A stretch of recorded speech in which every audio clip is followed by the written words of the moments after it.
Welcome back आपका एडो journey guys. देखो अब हम सीडीएस में जो सेकंड इंपॉर्टेंट टॉपिक है फिजिक्स में वो है ग्रेविटेशनल फोर्स और इसके सारे जितने भी केसेस हैं वो हम सब कवर करने वाले हैं।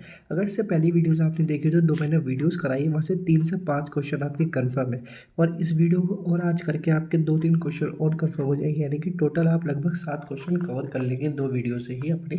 तो चलो देखो मूव करते हैं। सबसे पहले मैं बार बार बता रहा हूँ कि मैं जो हूँ यहाँ पे अपने गाइस नोट्स की ही पीडीएफ डाल रहा हूँ, क्योंकि जिससे कि ज़्यादा टाइम ना लगे समझाने में। ठीक है, सबसे पहले आता है ग्रेविटेशनल फोर्स। तो ग्रेविटेशनल फोर्स थी किसने दी, सबसे पहले हमें ये पता होना चाहिए।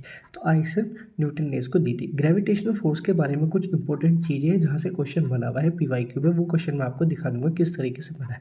सबसे पहले आता है कि ये फोर्स क्या है। तो ये फोर्स जो है दो मासेस के बीच में लगती है। ठीक है, और ये नेचुरल है। ठीक है, मतलब नेचुरली फोर्स इसको किसी ने बनाया नहीं, और अट्रैक्टिव फोर्स यानी कि सिर्फ ये अट्रैक्ट करती है। ठीक है, it does not depend on medium, ये मीडियम में डिपेंड नहीं करती है किस मीडियम में रखा गया है। ठीक है, और it is the weakest force of the nature, यानी कि नेचर की सबसे वीकेस्ट फोर्स है। लेकिन सब भी सोचो हम सारे की सारी धरती पर रुकी हुई है। ठीक है, और it is the central force, यानी कि सेंट्रल की तरफ आपके लगने वाली फोर्स है। ठीक है, अब देखो ये बेसिक डायग्राम है जो हमने हर किसी ने पढ़ा है, लेकिन अब हमें सब कुछ जानना है। भाई दो मासेज हैं, उनके बीच की एक डिस्टेंस है आर, तब ग्रेविटेशनल फोर्स क्या लगती है। तो याद रखना आप, जो ग्रेविटेशनल फोर्स है वो कैपिटल जी को m1/m2/r² आ जाती है। ठीक है, अब इसी से 2 पॉइंट बनते हैं कि ग्रेविटेशनल फोर्स किस पे डिपेंडेंट होती है और किसके डिपेंडेंट नहीं होती। तो याद रखना जो ग्रेविटेशनल फोर्स है आपकी वो इन्वर्सली प्रोपोर्शनल होती है आपके r² के। ठीक है, ठीक, r² के इन्वर्सली प्रोपोर्शनल होती है। अब दूसरी चीज़ आती है कि जो इसमें ये कैपिटल जी होता है, कई बार इसकी वैल्यू पूछ ली जाती है डायरेक्ट। तो याद रखना ये यूनिवर्सल कांस्टेंट होता है और इसकी वैल्यू होती है 6.67 × 10⁻⁻11 न्यूटन मीटर स्क्वायर पर केजी स्क्वायर। ठीक है, इसकी डायमेंशन देख लेना। अब आता है इंपॉर्टेंट बात, और आगे क्या है।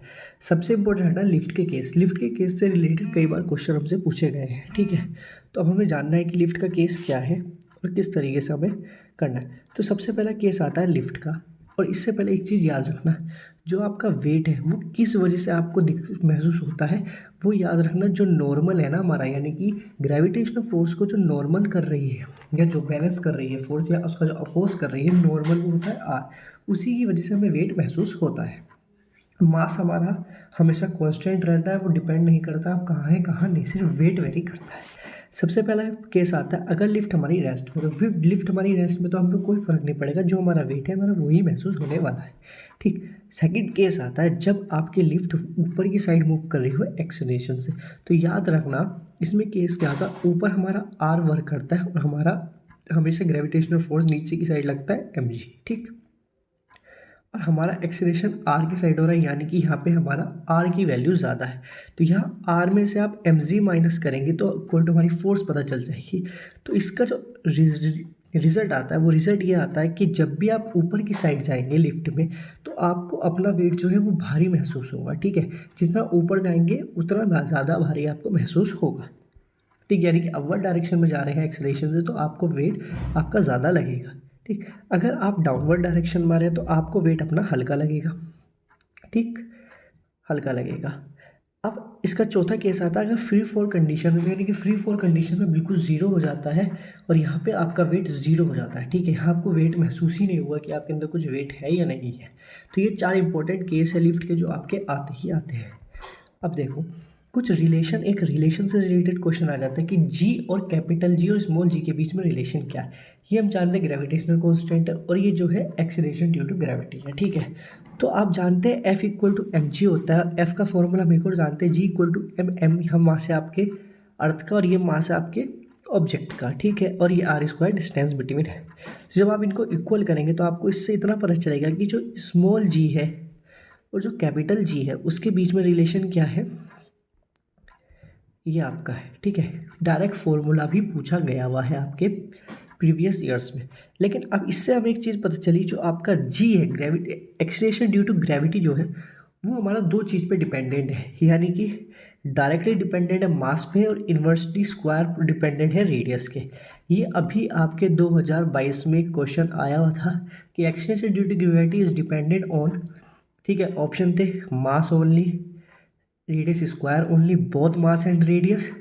तो इस तरीके से उसमें ऑप्शन थे। ठीक, तो सोचो इस इतने से टॉपिक से एक क्वेश्चन आपका बन गया। ठीक, ये भी चीज़ समझ में आई कि स्मॉल जी किस किस पे डिपेंडेंट है, कैपिटल जी हमारा किसी पे डिपेंडेंट है क्योंकि वो ग्रेविटेशनल कांस्टेंट है, वो कांस्टेंट का कांस्टेंट रह रहा है। लिफ्ट के केस आपको समझ में आ गए हो उम्मीद करता हूँ। देखो अब अभी स्मॉल जी के केसेज आते हैं ना, स्मॉल जी की वैल्यू कैसे वेरीज करती है ये ज़रूर याद रखना। स्मॉल जी की वैल्यू से रिलेटेड कई बार क्वेश्चन पूछे गए हैं। ठीक, तो जितने भी केसेस है इसकी जितनी भी पॉसिबिलिटी हम सब कवर करने वाले हैं। तो याद रखना सबसे पहला आता है जी, यानी कि अगर आप हाइट पर जा रहे हैं तो स्मॉल जी पे क्या फ़र्क पड़ने वाला है।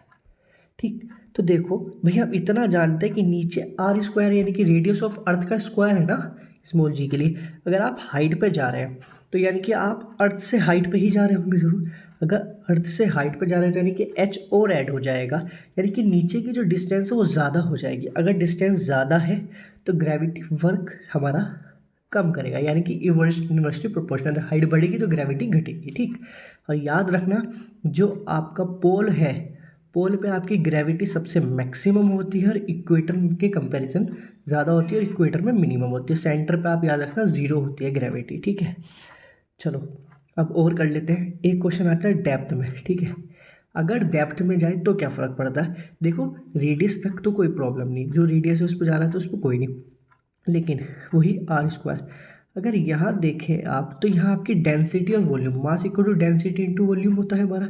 ठीक, तो उसी का एक फॉर्मूला लग जाता है, या फिर डायरेक्ट याद कर लो। अगर डेप्थ में जा रहे हो, डेप्थ में जाओगे तो ग्रेविटी कम हो जाएगी, अगर ज़्यादा डेप्थ में जाओगे तो डाउन और ऊपर। ठीक है, यानी कि ये डायरेक्टली प्रोपोर्शनल है। डायरेक्टली प्रोपोर्शनल है कैसे, आर ई माइनस डी, यानी कि अर्थ की जो रेडियस है उससे डेप्थ में जा रहे हो तो रेडियस डाउन, जितनी डेप्थ कम उतनी रेडियस कम। ठीक है, बस यही, यानी कि वैल्यू इन्वर्सली डायरेक्टली आपकी डिक्रीज हो रही है। थर्ड केस आता है सेंटर। अगर आप सेंटर पे जा रहे हैं तो मैंने आपको बताया ज़ीरो, क्योंकि यहाँ पे आर ज़ीरो हो जाएगा और आर ज़ीरो है तो ठीक है ज़ीरो।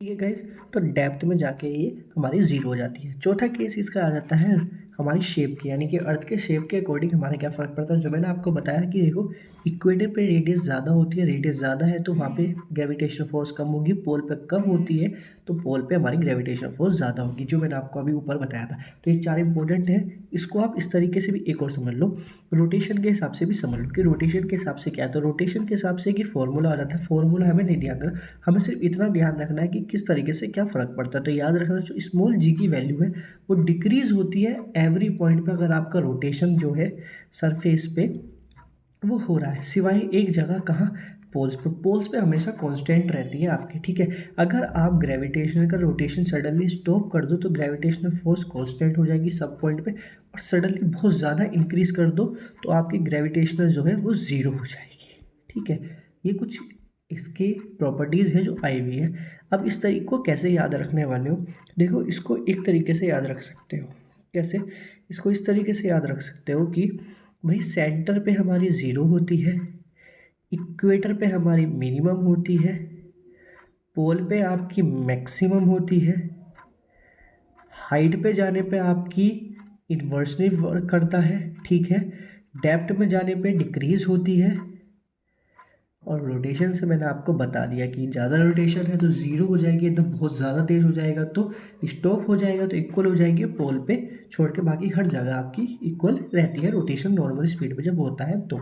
ठीक है, चलो ये हो गया। अब इसके अलावा था स्केप वेलोसिटी। स्केप वेलोसिटी भी हमें पता होना चाहिए। स्केप वेलोसिटी की कुछ प्रॉपर्टीज़ के बेसिस पे क्वेश्चन आता है। सबसे पहले हमें पता है कि 11.2 किलोमीटर पर सेकंड स्पीड होती है, तो हमारी स्केप वेलोसिटी यानी कि वो जो ऑब्जेक्ट है वो स्केप हो जाता है अर्थ की ग्रेविटेशनल फोर्स से। ठीक है, अब वैसे इसके जानो तो कुछ नहीं है, मिनिमम वेलोसिटी है जो ऑब्टेन होती है एनी ऑब्जेक्ट के लिए to cross at each gravitational field of near, है ना, वही जो मैं कह रहा हूँ वो।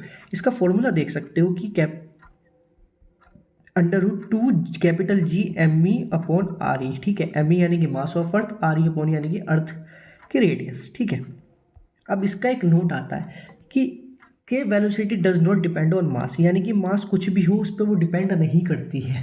ठीक है, जो है वो वही की वही रहने वाली है। इसके अलावा आ जाती है ऑर्बिटल वेलोसिटी। ऑर्बिटल वेलोसिटी क्या होता है, तो ऑर्बिटल वेलोसिटी होती है यानी कि एक ऐसी वेलोसिटी जिससे हम अर्थ से एक ऐसी चीज़ फेंके जो उसके ऑर्बिट यानी कि उसके अराउंड मून की तरह रोटेट करती रहे। ठीक, बस यही होता है आपकी ऑर्बिटल वेलोसिटी। इसको डिनोट करते हैं वी नॉट से। ठीक, अब आता है कि ऑर्बिटल वेलोसिटी का फॉर्मूला क्या होता है। तो ऑर्बिटल वेलोसिटी का भी फॉर्मूला वो होता है, बस प्लस इसमें एच हो जाती है, यानी पर्टिकुलर हाइट पे ये डाली जाती है। ठीक, इसकी स्पीड की बात करें तो 7.29 किलोमीटर पर सेकेंड होती है अप्रॉक्स। अब आता है सिंपल पेंडुलम, कि सिंपल पेंडुलम हमारा क्या होता है। अगर आप इससे देखें, चलिए आता है सिंपल पेंडुलम। सिंपल पेंडुलम से रिलेटेड क्वेश्चन आए हुए हैं। सिंपल पेंडुलम हमारा एक पेंडुलम होता है जो इस तरीके से यहाँ पे ये इस तरीके से हमारा ऑक्सीलेट करता रहता है। सिंपल पेंडुलम का टाइम पीरियड से रिलेटेड क्वेश्चन आते हैं। टाइम पीरियड का फॉर्मूला होता है 2π√L/r। तो √L/r से हम समझ सकते हैं कि टाइम पीरियड डायरेक्टली प्रोपोर्शनल होता है हमारे लेंथ के और इन्वर्सली प्रोपोर्शनल होता है ग्रेविटेशन के। ठीक है, बस इतना ही जानना है। अगर L कांस्टेंट है तो ग्रेविटेशनल फोर्स ज़्यादा होगी, तो टाइम पीरियड, ये कंफ्यूजिंग है। ठीक है, टाइम पीरियड का मतलब क्या, अगर ये ज़्यादा है तो ऊपर की वैल्यू कम होगी, तो ये कम होगा, ये कम होगा, लेकिन एक्चुअल में ये फास्ट होगा। ठीक है, टाइम पीरियड डिक्रीज होगा, बट उससे पूछे उसकी स्पीड में क्या अंतर आएगा, तो ये फास्ट हो जाएगा। इतना ज़रूर थोड़ा दिमाग में सोच के रखना। ठीक है, अब देखो सेकंड पेंडुलम आता है कि सेकंड पेंडुलम क्या होता है। तो सेकंड पेंडुलम की दो चीज़ें जो आपको याद रखनी है, इसकी लेंथ अप्रॉक्स 1 मीटर होती है और इसका जो टाइम होता है वो 2 सेकंड होता है। बस सिर्फ इतना ही जानने की ज़रूरत है। अब देखो जो मैं ऊपर कह रहा था, सिंपल पेंडुलम से रिलेटेड क्या की चीज़ें ज़रूरत है। देखो लेंथ पे डिपेंड करता है, तो याद रखना किसी भी चीज़ की लेंथ जो है टेम्परेचर समर पे यानी कि लेंथ इंक्रीज हो जाती है। अगर लेंथ इंक्रीज होती है गाइस हमारी, तो याद रखना सेंटर ऑफ मास जो है वो नीचे शिफ्ट हो जाएगा। सेंटर ऑफ मास नीचे शिफ्ट हो जाएगा हमारा, तो डेट्स मीन लेंथ इंक्रीज हो गई है, तो टाइम पीरियड ज़्यादा हो जाएगा, यानी कि वो स्लो हो जाएगा, उसकी स्पीड स्लो हो जाएगी। यानी कि समर में सिंपल पेंडुलम की स्पीड स्लो हो जाती है, विंटर में वो फास्ट हो जाता है। ठीक है, बस इतना ही इंपॉर्टेंट चीज़ थी जो आपको याद रखने की ज़रूरत थी।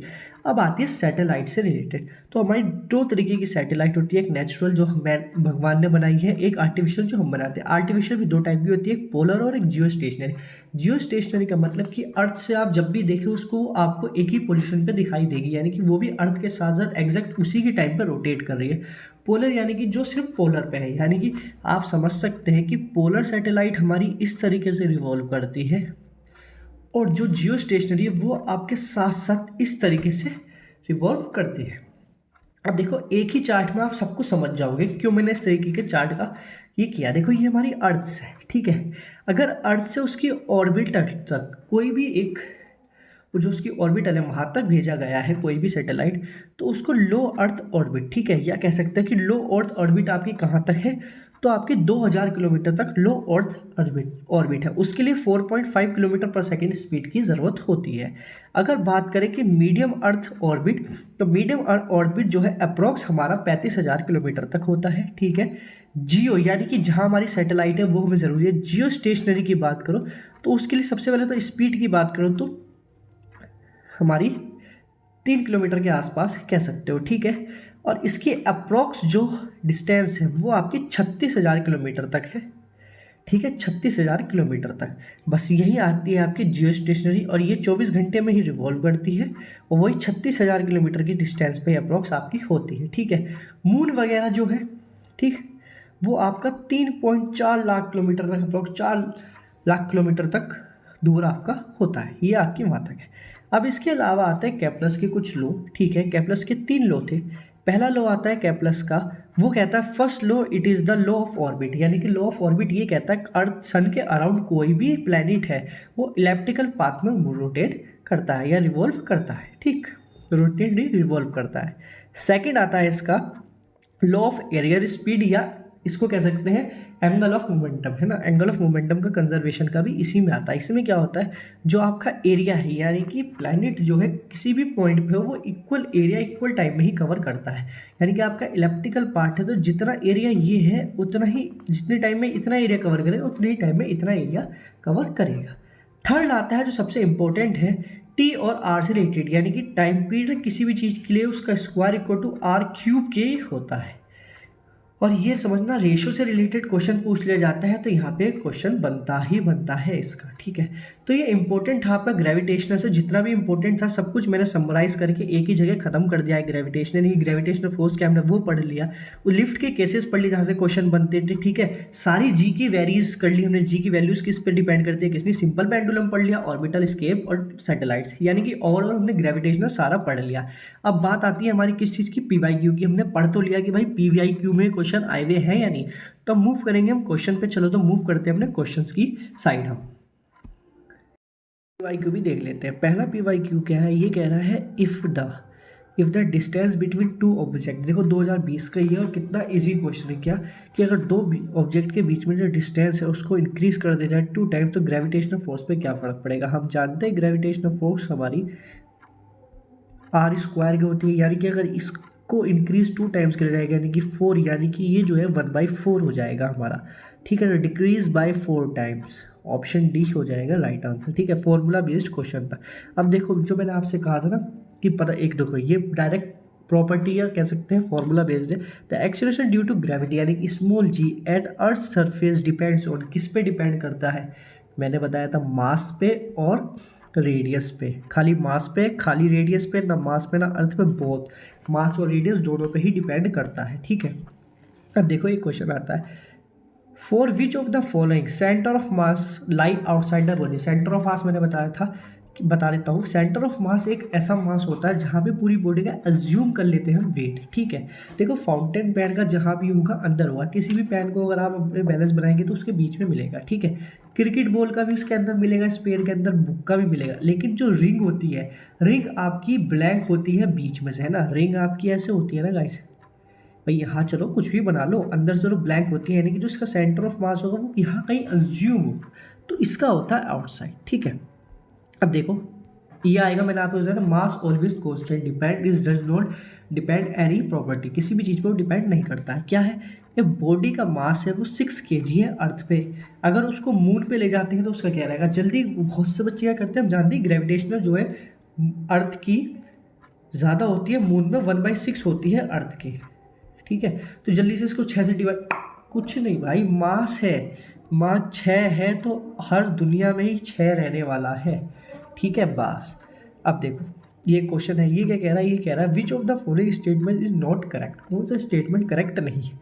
Weight of body is depend on different planets, जो वेट है वो डिफरेंट होता है प्लैनेट्स पे, बिल्कुल सही बात है। Mass of body on earth on moon and an empty space is same, हाँ हर जगह मास सेम रहता है। Weightlessness of body occurs when the gravitational force acting on it are current balance, ठीक है। अगर बैलेंस करेक्ट पे है उसका ग्रेविटेशनल फोर्स का तो क्या वेटलेसनेस हो जाएगी, अभी नहीं पता, हम लास्ट पॉइंट और पढ़ लेते हैं। Weight and mass of body are equal at sea level on the surface of the earth, ठीक है। जो वेट और मास है वो इक्वल होगा अर्थ सरफेस पे, सी लेवल पर नहीं, यही गलत है, ठीक है। यानी कि भाई मास और वेट कैसे एक हो जाएगा, जी पे डिपेंड कर रहा है ना, बस यही। मास हमारा सेम रहने वाला है, ग्रेविटेशनल फोर्स उस पर चले जाओ थोड़ा अंतर आ जाएगा ना ग्रेविटेशनल फोर्स, बस यही स्टेटमेंट हमारा सही नहीं था। तो ये कुछ पीवाइस क्यूज थे जो हमने इसको भी हमें करने की ज़रूरत थी, जो हमने इससे रिलेटेड देखे कि डायरेक्ट हमारे उससे रिलेटेड आ रहे हैं। और कुछ बहुत सारे क्वेश्चन हैं जो मैंने आपको सैटेलाइट बेस कराए हैं, इससे डायरेक्ट या इन लो से डायरेक्ट रिलेटेड आता है। जैसे कि पूछ लिया जाता है कि टाइम पीरियड एक जगह का इतना है तो बताओ टाइम पीरियड दूसरे में उसके उनके बीच में रेशियो क्या होगा। इस तरीके से क्वेश्चन आपके आ जाते हैं। पीडीएफ आपको कहाँ मिलेगी, पीडीएफ आपको आपके टेलीग्राम चैनल में मिलेगी fcat.journey पे। थोड़ी देर में पीडीएफ अपलोड हो जाएगी। उम्मीद करता हूँ सेशन अच्छा लगा होगा। अगर किसी को ये वीडियो समझ में आई है तो ऑप्टिक्स की देख सकते हैं। ऑप्टिक्स में आपको मैंने मिरर और लेंस का एक अलग पार्ट बनाया और बेसिक जो ऑप्टिक्स है उसके बारे में सब कुछ अलग बताया है, यानी कि 2 पार्ट में आपके महास्य और यही, यानी कि मुश्किल से मुश्किल आप अगर 1.5 घंटा इन तीनों वीडियोस को दे देंगे तो आप 5 से 7 क्वेश्चन अपने पक्के कर लेंगे, ठीक है। चलिए तब तक के लिए बाय बाय, जय हिंद। अब मिलेंगे नेक्स्ट वीडियो में।